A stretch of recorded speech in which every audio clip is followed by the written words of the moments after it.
Señor en su palabra. Me encontré varias tareas que Dios nos da a través de su palabra y que me gustaría que compartamos en este día. Dice la Escritura, la carta de los Romanos, capítulo 1, en el verso 1, Pablo está saludando a los creyentes de Roma. Ustedes saben que Pablo era un hombre que inicialmente no era cristiano. Era un hombre que era perseguidor de los cristianos. Entonces, en su tarea encomendada, él era un hombre que tenía autoridad y podía llevar grupos de soldados de un lado para otro, soldados romanos. Toda esa región vivía bajo la autoridad del gobierno romano, del imperio romano. Entonces Pablo pues andaba persiguiendo a los cristianos por todos lados, y en una de esas tareas de ir a perseguir cristianos, que se le encuentra que se va dando un encontronazo con Cristo. Y oh sorpresa, de ser perseguidor de la iglesia, vino a ser promotor del evangelio. Después de haber sido un hombre sujeto a su propia aprecio de sí mismo, vanaglorioso, tenía la mejor educación, tenía posición social, tenía autoridad, seguramente también tenía riqueza. Y después él mismo declara que por conocer a Cristo, él había considerado todo eso que tenía como pérdida. Como si un médico cirujano de esos que tienen llenos sus paredes con diplomas y con reconocimientos, pudiera agarrar todo eso y decir: ¿saben qué? Delante del conocimiento de Cristo, todo esto es basura. Ese es más o menos el tipo de convicción que tuvo Pablo en su vida. Entonces Pablo le escribió varias cartas a diferentes grupos de cristianos, y entre ellos a los cristianos que vivían en Roma. Y entonces aquí en el capítulo 1 de la carta que escribió a los cristianos de Roma, les dice, Pablo empieza presentándose, dice: Pablo, siervo de Jesucristo, llamado a ser apóstol y apartado para el evangelio de Dios. Y a lo mejor nosotros pensamos que bueno, pues ese era Pablo, pero pues eso ¿qué tiene que ver conmigo? Pues resulta que cada uno de nosotros en Cristo estamos llamados a ser exactamente así. Estamos llamados a ser siervos de Jesucristo. Cuando nosotros vivimos nuestra vida a nuestro modo, llegamos a un punto en donde ya no damos más. Llegamos al punto de nuestra limitación. En algún ámbito empresarial le llaman tu límite de ineficiencia o no sé, algo así, como llegas al punto de tu ineficiencia. Y nosotros nos damos cuenta que necesitamos a Dios cuando ya estamos arrastrándonos en el suelo, cuando ya se nos vino el mundo encima, cuando terminamos todo lo que teníamos, cuando muchas veces ya se acabó la familia, muchas veces ya se acabó el trabajo, muchas veces ya se acabó el dinero, ya se acabó todo aquello en lo que confiábamos. Entonces sí, nos sentimos completamente vencidos, y entonces desde ahí es de donde volteamos para arriba y decimos: Señor, ayúdame. Bueno, claro que Dios nos quiere ayudar, y precisamente de eso se trata el evangelio, de la ayuda que Dios nos da cuando nosotros quebrantamos nuestro corazón, nos damos cuenta de que estamos fritos, y entonces clamamos a Dios por su ayuda y por su misericordia. Entonces Dios, que es bueno, entonces nos extiende su mano y nos dice: órale manito, órale manita, levántate otra vez. Y nos levanta. Pero llega el momento en el que nosotros necesitamos reconocer la autoridad de Jesucristo. Si nosotros creemos en Dios, pero no reconocemos la autoridad de Jesucristo, entonces estamos creyendo a medias. porque el que manda es Jesucristo. Y a lo mejor pensamos, oye, pero pues ese Jesucristo vivió hace 2000 años. Pues sí, vivió hace 2000 años y murió hace 2000 años, pero ¿qué crees? Que hace 2000 años resucitó y actualmente vive y reina. Entonces, si nosotros damos por hecho que Jesucristo vive y reina, entonces necesitamos forzosamente vivir bajo su autoridad. Y ahí es en donde nos convertimos siervos de Jesucristo.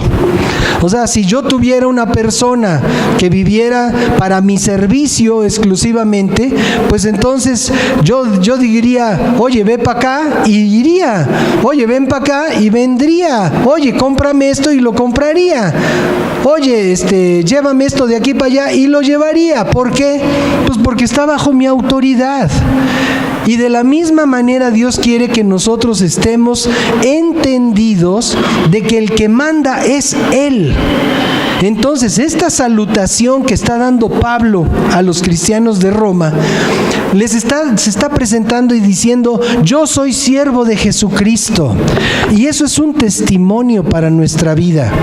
Cuando tú te presentas, dices, soy fulano de tal, soy fulanita de tal, siervo de Jesucristo. Habitualmente no. O sea, ninguno de nosotros llegamos a la casa y nos, ay, mira, te presento a mi tío, te presento a mi hermano, te presento a mi amigo, mira, es mi vecino, mira, es mi contador, mira, es mi arquitecto, mira, es mi abogado. Pero nunca nos presentamos, yo soy siervo de Jesucristo. Y no digo que con eso tengamos condenación, pero aunque no lo digamos, al presentarnos a alguien, tenemos que tener la conciencia de que lo somos. Porque no nos mandamos por nosotros mismos, ya no. Antes sí, antes nos mandábamos y nos proponíamos hacer lo que nosotros queríamos, lo que nos gustaba. Oye, me gustan las fiestas, pues voy a fiestas. Oye, me gusta andar con los compadres, pues me voy con los compadres. Oye, me gusta mucho el dinero, pues voy ahí a hacer negocios y a conseguir lo más de dinero que yo pueda. Antes así vivíamos, haciendo lo que nos encantaba hacer, lo que queríamos hacer. Otras personas dicen, bueno, pues a mí me gusta estar encerrado en mi casa y ver televisión todo el día, y se la viven viendo televisión todo el día y no salen de su casa. Nosotros vivíamos antes haciendo lo que nosotros queríamos. No necesariamente hacer lo que uno quiere es malo, porque bueno, yo antes de conocer a Cristo, pues tenía yo un despacho y iba yo a trabajar y tenía yo mis clientes, mandaba yo a hacer mis muebles, mandaba yo a hacer todo tipo de trabajos decorativos para los lugares que me contrataban. Y eso no estaba mal. Estaba yo haciendo lo que yo quería, me encantaba mi trabajo. Pero en mi caso particular, pues Dios me dijo un día, oye, chato, cierras tu changarro y ahora me vas a servir a mí. Y entonces, pues así, donde manda capitán, ¿qué dice el refrán? No gobierna marinero. Entonces, desde que Dios me llamó, se acabó mi chamba. Y fue un paso de fe el que yo di. Pero ¿sabes? Pablo también dio un paso de fe. Ese hombre tenía autoridad. Imagínate que iba con un grupo de soldados dirigiéndolo él a perseguir cristianos. Es como un comandante de la judicial que anda por ahí recorriendo los barrios, buscando delincuentes. Bueno, los delincuentes que Pablo buscaba eran los cristianos. Y su pecado, su maldad era seguir a Cristo. Y como ellos eran religiosos y estaban gobernados por aquellos religiosos de esa posición de autoridad dentro de su religión, pues entonces aquellos religiosos dijeron, no hombre, ese Cristo es un revolucionario, hay que matarlo. Finalmente lo mataron. No contaban con que iba a resucitar. Y después se empezaron a multiplicar los cristianos por todos lados. Entonces el emperador de Roma dice: oye, estos cristianos están hasta en la sopa. Entonces pues necesitamos acabar con ellos. Y los empezaron a perseguir. Y bueno, ahorita lo podemos hablar de una manera muy fácil y muy rápida, pero imagínate que a tu ser querido, a tu hermano, a tu hermana, a tu hijo, los agarraban, los untaban de brea y los prendían para que iluminaran las avenidas, las calzadas de Roma. Imagínate, por ser cristianos. Y aquellos, ¿tú crees que corrían y dicen: no, que a mí que no me maten? Decía: ¿eres cristiano? Sí. Pues te vamos a matar, pues órale. Pero no voy a negar a mi Señor. Y a veces nosotros, hoy en día, cuando alguien nos pregunta si somos cristianos, a veces así como que hasta penita nos da. Así como que no queremos reconocerlo muy bien. ¿Sabes dónde nos damos cuenta? Cuando llegamos a un restaurante o a una fondita y pedimos nuestra comida, y cuando nos sirven empezamos a comer así, como todo mundo. Pero ¿qué hace un siervo de Dios? ¿Qué hace alguien que ya entendió la autoridad de Cristo? Cuando recibe su alimento, le dice: Señor, gracias. Gracias por mi comida, gracias por mis taquitos, gracias por mi ensalada, gracias por mi agüita, gracias por mi pastel, gracias por mi postre, gracias por las tortillas. O sea, lo que te vayas a comer, en ese momento lo agradeces al Señor, porque de Él viene todo lo bueno que tenemos. A lo mejor alguien dice, me imagino un empresario: no, mi trabajo es lo que me da de comer y lo que pone alimento en mi mesa, mi trabajo. Y entonces pues habría que preguntarle: ¿y quién te da el trabajo, chato? Y a lo mejor el empresario: no, pues es que soy muy famoso, tengo mucho prestigio, mi empresa goza de fama, prestigio, tengo contactos en el gobierno, en la iniciativa privada, todo eso viene porque soy muy picudo. Hay personas que son verdaderamente exitosas en su trabajo, pero si Dios les retira su bendición, no consiguen contratos, no consiguen chamba, y cualquier negocio que empiecen se les viene para abajo. Fíjense que ayer me tocó visitar un instituto bíblico allá en Texcoco. Y de regreso veníamos, mi esposa y yo, veníamos de Texcoco y empezamos a ver una malla, una valla metálica, así, pero que duraba. Le decía yo: Tere, ¿ya viste el tamaño de ese predio, de esa propiedad? Porque era una valla, o sea, con módulos de metal, igualitos todos, pero kilómetros, pasabas kilómetros y seguía la valla. Y yo dije: ¡qué barbaridad! ¿Qué es esto? Y alguna que otra obra monumental, así a medio construir, como para entrar a aquel lugar. Y de repente allá a las 500 nos damos cuenta que a lo lejos, así chiquititas, se veían las estructuras de lo que hubiera sido el nuevo aeropuerto. Allá lejos. O sea, es un lugar tan grande que desde donde veníamos nosotros en la carretera, esas torres que estaban haciendo, seguramente las han visto en televisión o en algún lado, unas torres así como acinturadas, unas estructuras muy interesantes desde el punto de vista de ingeniería. Allá a lo lejos se veían de este tamaño, desde donde yo estaba. Y le dije: ese es el aeropuerto.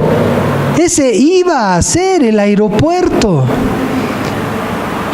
O sea, a mí en lo personal me dio mucha tristeza, porque qué monumental obra se terminó así, de un día para otro. Ya me imagino, por lo que estoy diciendo, aquellos contratistas, aquellas empresas, no, vamos a hacer el nuevo aeropuerto y vamos a ganar miles de millones y vamos a hacer por aquí, vamos a hacer por allá.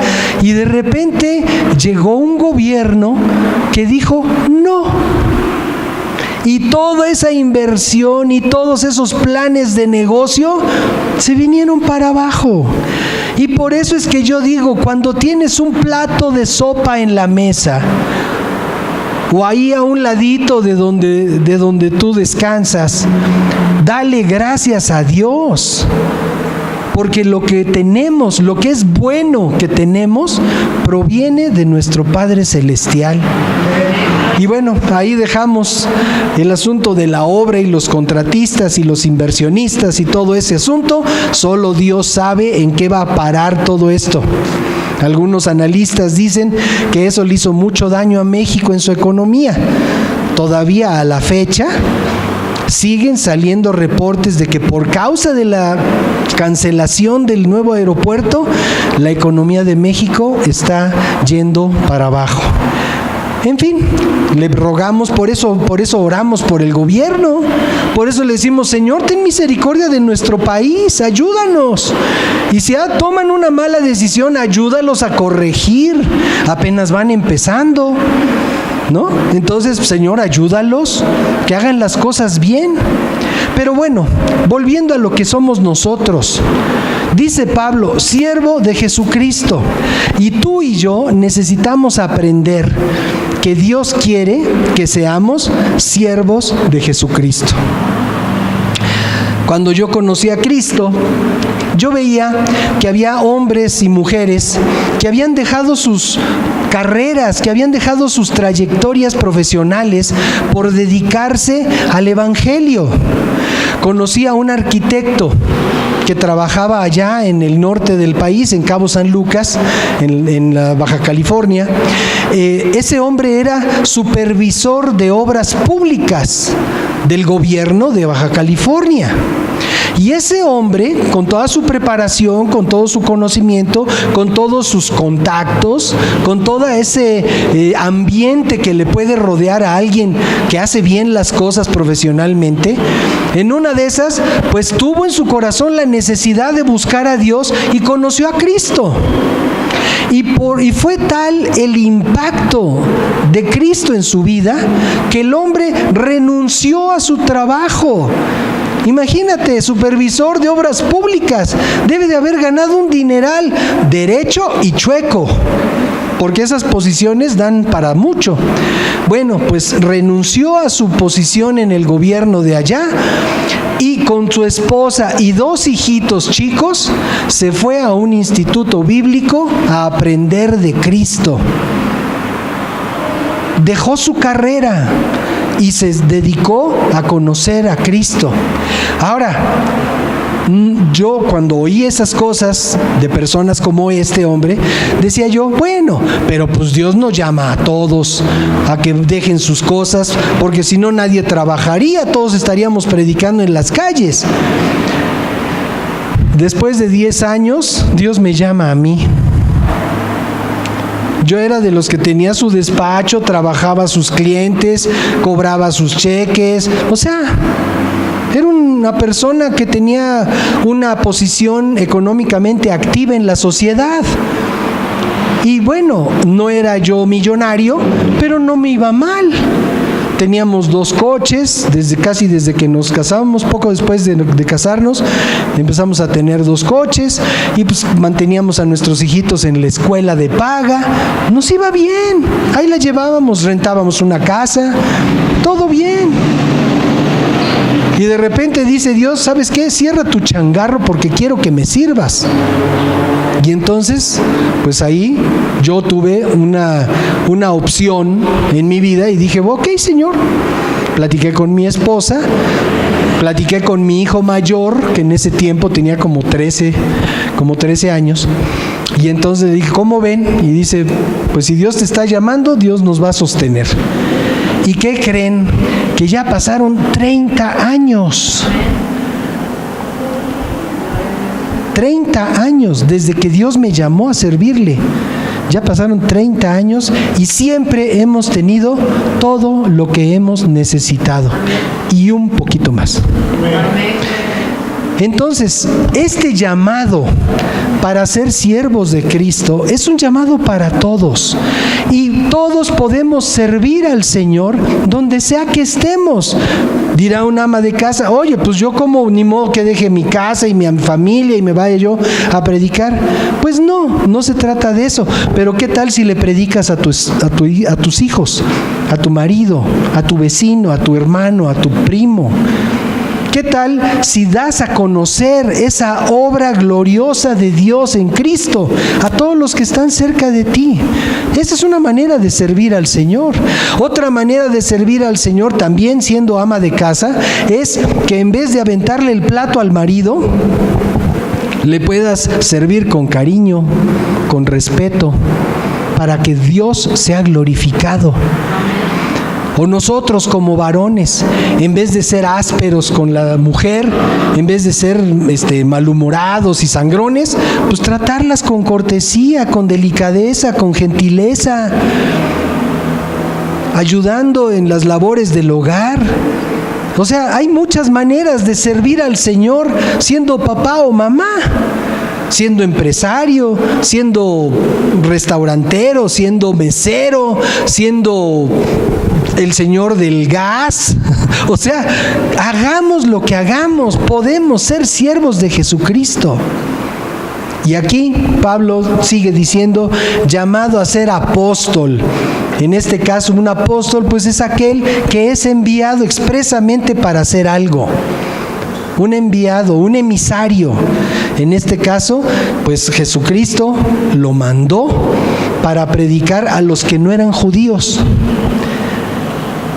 Pedro, Juan, Lucas, aquellos que habían andado, Lucas no anduvo con Jesús, pero los que habían andado con Jesús en ese equipo de 12 discípulos de Cristo, le estaban predicando las buenas noticias a los judíos. Y entonces Dios llama de un contexto totalmente distinto a Pablo y le dice, ahora tú le vas a predicar a los que no son judíos. Porque resulta que los judíos estaban poniendo sus moños con Cristo. Los judíos no estaban recibiendo la enseñanza que Dios les mandaba a través de los discípulos de Cristo. Y se estaban rebelando. Y entonces Pablo es llamado por Dios, lo levantó de ser un perseguidor de la iglesia y lo mandó y dijo, ahora tú predícale a los que no son judíos. Y gracias a la predicación de Pablo es que todos nosotros podemos oír el evangelio, porque se puso a predicar a los que no eran judíos. Y yo creo que aquí ninguno de nosotros tenemos una familia judía. A lo mejor tenemos conocidos judíos. De hecho, yo tengo una señora amiga mía que es judía, bueno, que practica esa cultura y esa religión, y también cumple años hoy. Se llama Betty. Ella cumple 5 años menos que yo. Pero bueno, el asunto es que dice aquí que es llamado a ser apóstol y luego apartado para el evangelio de Dios. Entonces nosotros tenemos la oportunidad de ser apartados para el evangelio de Dios. ¿Sabes qué palabra significa esto de apartado? Santo. Un santo es una persona que fue apartada para el servicio de Dios. Entonces tú y yo estamos llamados por Dios a ser santos, pero no de los santos de los que hemos oído toda la vida, que les ponen una ruedita acá arriba, un resplandor. Esa es otra cultura.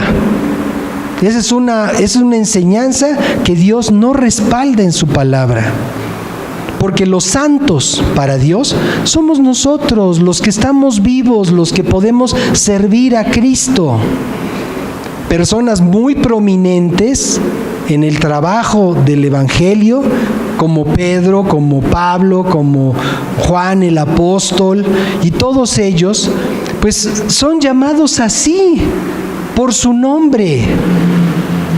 ese mote de san, pues se lo ha impuesto la cultura en la que nosotros vivimos. Entonces, al decir Pedro, al decir Pablo, al decir Juan, no los queremos nosotros, no queremos ser agresivos o no reconocer la jerarquía que tienen en la promoción del Evangelio. Pero pues a fin de cuentas son como tú y yo. Son hombres como tú y yo. Y tuvieron su tiempo para servir al Señor en esta tierra. Y entonces, bueno, nosotros tenemos la oportunidad de ser como aquellos. Entonces, bueno, pues ahorita que estamos en vida, tenemos ese llamado, tenemos esa oportunidad. Ministros. ¿Quién nos hace ministros? Pues Dios es el que nos asigna las tareas para servirle. Dice en varias referencias de la Escritura, que se las voy a mencionar nada más. Dios habla a través de Pablo también para decir que Él nos hizo ministros competentes de un nuevo pacto. Lo dice en 2 Corintios 3:6. Ministros competentes de un nuevo pacto. Eso de que es nuevo pacto, no sé si se acuerdan ustedes, pero hace muchos años yo me acuerdo que salía constantemente en el periódico Nuevo Pacto. Nuevo Pacto. Me fijaba yo mucho en eso porque yo tenía un grupo musical que se llamaba Nuevo Pacto. Entonces, evidentemente, el periódico no hablaba de mí, pero era un nuevo pacto entre los empresarios y el gobierno, de que no van a subir los sueldos, o que no van a subir los impuestos, o que no van a subir los combustibles, bla, bla, bla, bla, bla. Nuevo pacto, decían los periódicos. Entonces, nosotros en la Biblia somos ministros de un nuevo pacto, porque Dios se comprometió con nosotros a través de Jesucristo a una nueva dimensión de fe. En el antiguo pacto, aquello que fue de Cristo para atrás en la historia de la humanidad, estaba sujeto a una serie de ordenamientos que Dios le dio a Moisés para el pueblo de Israel, y que era muy estricto, de tal manera que decía Dios que el que no cumpla una sola cosa de la ley ya falló en todo. Nosotros aquí en México nos hubiera ido del cocol, porque estamos acostumbrados a hacer las cosas ahí como que hay más o menos. Pero en cuanto al pueblo de Israel, el que no cumplía una sola cosa de la ley era culpable de todo. Y entonces viene Jesucristo y dice, ok, teniendo en cuenta lo que Dios les enseñó con respecto de su ley, lo que está bien y lo que está mal, ahora toda esa culpa de todos los que no pudieron cumplir con la ley antes y después de mí, yo voy a llevar esa culpa. Y entonces por eso es que en la cruz del Calvario Jesucristo sufrió toda la maldición del pecado. Por eso es que Él nos libra de que seamos ahora nosotros culpables delante de Dios. Por Cristo podemos nosotros ser perdonados. Eso es maravilloso. Había mucha gente antes que decía, no, yo soy tan malo que Dios no me puede perdonar.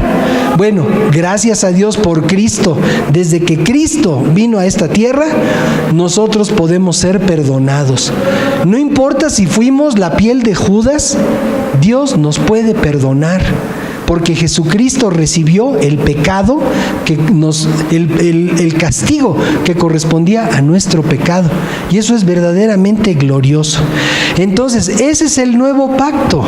El pacto en la sangre de Cristo, que se derramó para que nosotros pudiéramos ser libres de nuestro pecado. Y dice aquí, no de la letra, sino del Espíritu, porque la letra mata, pero el Espíritu vivifica. Y aquí a lo mejor pues cuesta un poquito de trabajo entender esto, porque dice, ¿qué es eso de la letra? Bueno, pues déjame decirte, si tú quieres vivir lo que dice la Biblia, pero no conoces a Cristo, no puedes. Y a eso se refiere cuando dice la letra mata. Hay muchas personas religiosas que dedican su vida al estudio de las Escrituras y sin embargo son una bola de pecadores.